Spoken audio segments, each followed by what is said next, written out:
Hey guys, welcome to Asmi Be Creative. Hope you all are doing great. Today I'm here before you with yet another what I eat in a day. Few months back I have done a video on this and you guys seem to like it a lot. So I thought that I would do a series of it once in a while because you guys know how much I love food, cooking, as well as I would also love to share it with you all as well.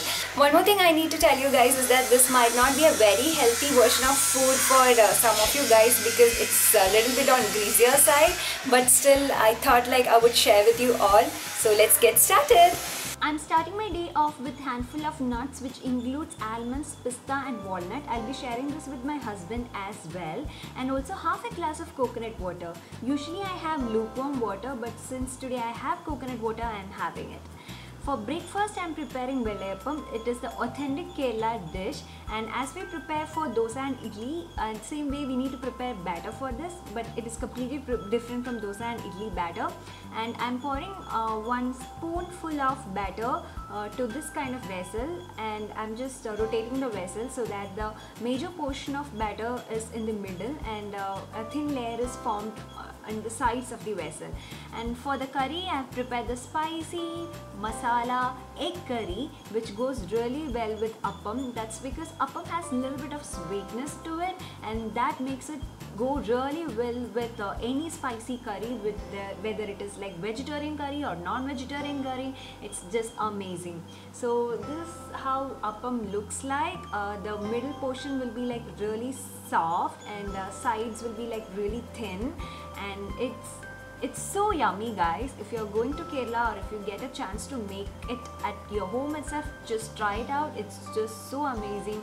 It makes it a very good breakfast. So I'm having 3 appam and spicy egg curry as my breakfast. So it was so yummy. So that's that.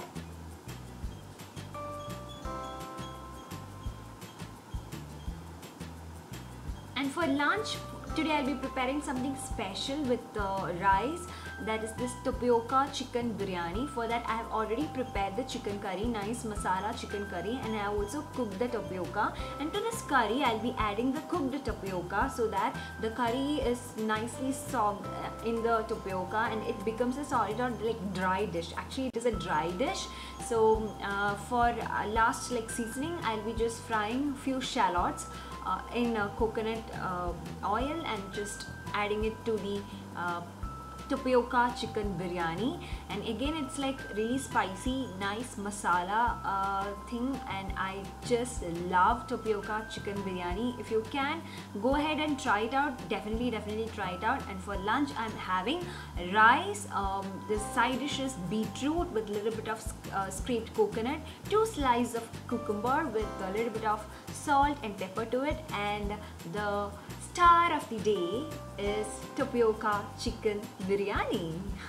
And as snack I'll be having bel puri. It is not as like doesn't have any sort of masala. It's just few vegetables and puffed rice and save. That's that, and also a glass of water. That's it.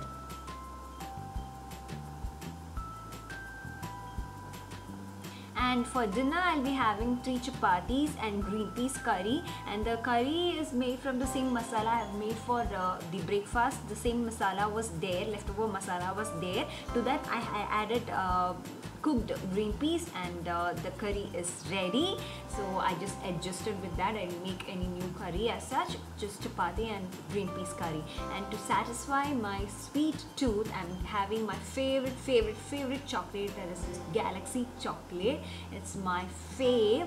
I just love having it. So that's it for today. Hope you all have enjoyed watching this. If so, please do give this video a big thumbs up as well as subscribe to my channel if you haven't already. See you very soon. Till then, it's bye.